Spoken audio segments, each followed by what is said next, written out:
Mula nang nahuli si Dr. Jose Rizal ng mga Espanyol at tinatulan ito ng kamatayan, maraming sumaping mga Pilipino na sumali sa mga samahan para makidigma laban sa mga Espanyol.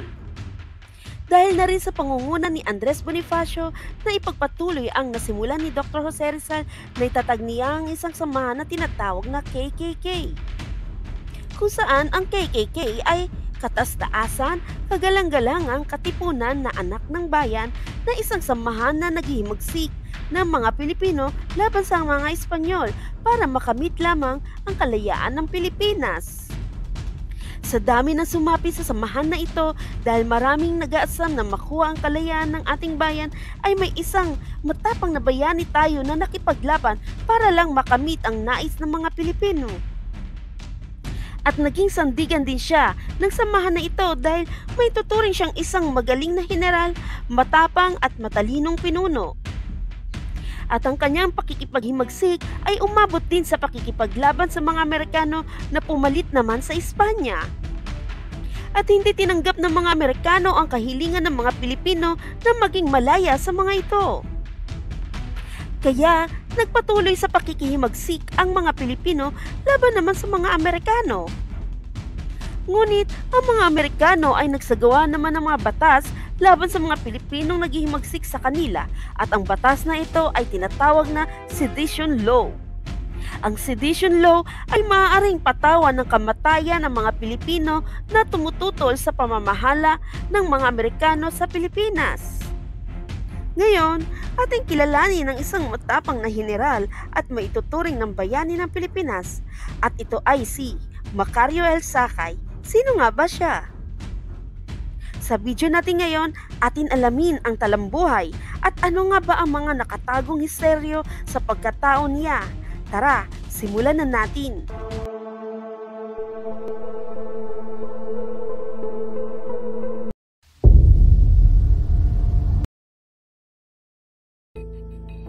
Si Macario Sakay isinilang sa Tondo, Manila noong March 1, 1878 at isang anak mahirap. Nakapagtrabaho siya bilang isang barbero at sastre o mananahe. Naging manggagawa rin siya sa talyer o paggawaan ng mga kalesa. At naging aktor din siya sa entablado at gumanap siya bilang isang Prinsipe Baldovino, Duce Pares de Francia at Amante de la Corona. Noong 1894, sumapi siya sa Katipunan at naging matalik na kaibigan ni Andres Bonifacio, kung saan siya ang pinuno ng samahan na ito. Nagtulungan sila para labanan ng mahabang panahon na pag-aalipin ng mga Espanyol sa mga Pilipino noon. Nagtagumpay naman ang mga Pilipino noon na matalo ang Espanya at nadeklara nga ang kalayaan ng Pilipinas ng dating Pangulo Emilio Aguinaldo. Pero hindi inaasahan na ibibigay naman tayo ng Espanya sa mga Amerikano na nagkaroon pa sila na tinatawag na Treaty of Paris noong December 10, 1898. Ang Treaty of Paris, ito ay kasunduan sa Paris na ibibigay ng Spanish sa Amerika ang pamamalakad o pamamahala sa bansang Cuba, Guam at Puerto Rico at kasama na nga rito ang Pilipinas.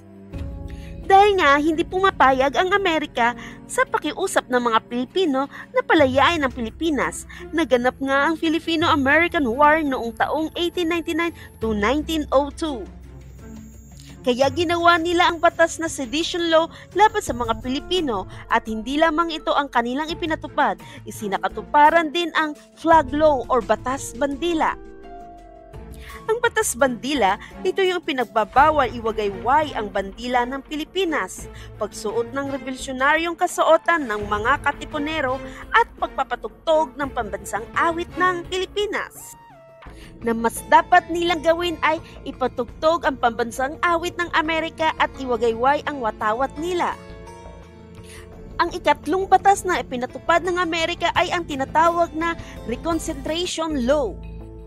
Ang Reconcentration Law o Batas ng Rekonsentrasyon ay pamayanang kumakampi sa mga revolusyonaryong Pilipino na maihambing sa concentration camps ni na Hitler noong ikalawang digmaang pandaigdigan.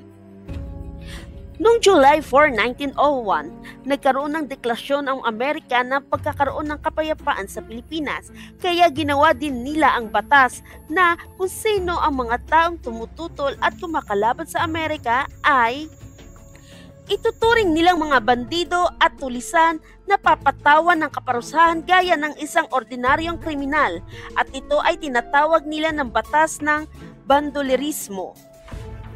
Lahat ng mga pangyayari na ito na isinagawa ng mga Amerikano para manahimik ang mga maghihimagsik ng mga Pilipino laban sa kanila. Pero hindi nagpatinag dito ang bayani natin na si Macario Sakay. Sa katunayan, ipinagpatuloy pa niya ang pakikidigma sa mga Amerikano noon. Sa katunayan, kung hindi sumuko ang dating Pangulong Emilio Aguinaldo sa Amerika, magpapatuloy pa rin ang gyera laban sa mga Amerikano. Mula na sumuko nga si Pangulong Aguinaldo, si Macario Sakay na ang itinuturing na pinuno sa Revolusyonaryong Pilipino at mas lumaki pa ang samahan na ito. Kaya nagpatupad ng isang samahan na tinatawag na Tagalog Republic, kung saan si Macario Sakay ay idiniklara niya ang kanyang sarili na maging Supreme President ng Tagalog Republic. Ano nga ba ang Tagalog Republic? Bakit nga ba ito tinawag na Tagalog Republic? Para lamang ba ito sa Katalugan area? Sa katunayan, ang Tagalog Republic ay pangkalahatan ang tinutukoy dito. Hindi lamang sa Katagalugan kundi sa buong Pilipinas ang hawak nito. Dahil sinasabi na ang Philippines ay nagmula sa salitang Spanish, para mabago ang katayuan ng Pilipinas, ginawa itong Republika ng Tagalog at para sa rehiyon ng buong Pilipinas. Tumutukoy din ang Tagalog Republic para sa buong tribo o pangkat etniko sa Pilipinas na maaaring tawagin ng Pilipinas ng bansang Tagalog. Naitatag ang Republika ng Katagalugan noong May 2, 1902, kung saan ang ikalawang pangulo niya ay si Francisco Carrion at Julia Montalan na isang punong tagapagganap. Ang Tagalog Republic ay inuugnay ito ni Macario Sakay sa isinulat ng kanyang matalik na kaibigan na si Andres Bonifacio na pinamagatan na ang dapat mabatid ng mga Tagalog. Ang Tagalog Republic ay nagkaroon din ng sariling batas, sariling bandila at panunumpa ng katapatan ng mga kasapi at konstitusyon, kung saan hinamon nito ang mga batas na ipinatupad ng Amerika katulad ng Batas Sedition at Batas Bandila. Dahil sa malawakang pagkilos ng grupo ni Macario Sakay noong 1904 hanggang 1906 na 2 taong tumagal na maituturing silang mga armado ng mga Amerikano. Nagagalit kasi ang Amerika dahil hindi nila matuloy-tuloy ang halalan para sa mga namumunong mga Pilipino sa Pilipinas dahil kinakalaban sila ng grupo ni Sakay at gusto nilang matuloy ang halalan na mayroong kapayapaan sa bawat isa. Minsan nagplano sila Sakay na kidnapin ang anak ni President Theodore Roosevelt na si Alice Roosevelt Longworth na balak bumisita sa Pilipinas para pumunta sa Baguio para sa gaganapin na immediate recognition of the Philippines independence. Kaso ang plano na ito ay hindi na sa katuparan dahil hindi naman natuloy bumisita sa Pilipinas ang anak ng Presidente Roosevelt noon. Sa katunayan, ang grupo ni Sakay at ang lahat ng miyembro nito ay mahaba ang mga buhok at mga hindi nagpapagupit. Sa dahilan ay hanggat hindi umaalis ang mga Amerikano sa Pilipinas ay hindi sila magpapagupit ng kanilang mga buhok. Dahil hindi mahuli ng mga Amerikano ang grupo ni Sakay ay hinimok ng mga pinunong Amerikano si Dr. Venador Gomez na hikayatin nito ang grupo nila Sakay na bibigyan daw nila ito ng malayang passes sa pagkilos o sa English ay Safe Passes Conduct. Ito yung malayang makakapunta sa bayan ang grupo nila Sakay na hindi hinuhuli ng mga militar ng mga Amerikano.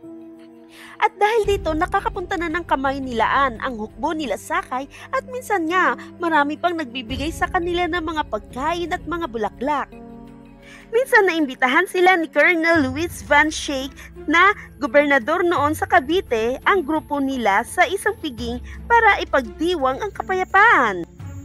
At dito sila dinisarmahan at hinuli ng mga sundalong Amerikano at lahat pala ng mga ito ay planado ng Amerika para lamang talaga mahuli sila. Nilitis at hinatulan ang iba ng pagkakakulong samantalang sila Sakay at De Vega ay hinatulan ng kamatayan.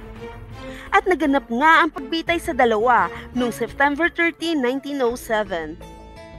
Sa takbo ng buhay ng ating bayani na si Macario Sakay ay may tuturing talagang nakakahangang kasaysayan na dapat talaga natin malaman, mga Pilipino, kung ano ang kanilang mga kinakaharap na labanan sa mga mananakop noon.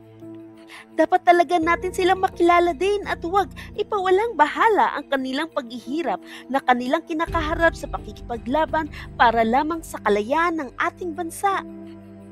Sa palagay mo, tama ba ang ginawa ng ating bayani o dapat ba natin paniwalaan ang nais ng mga Amerikano noon panahon na sinakop ang Pilipinas at bigyan ng kinabukasan ang bansa natin? Ito ang talambuhay ng ating bayaning si Macario Sakay, isang magiting na general at tagapagtanggol ng Pilipinas.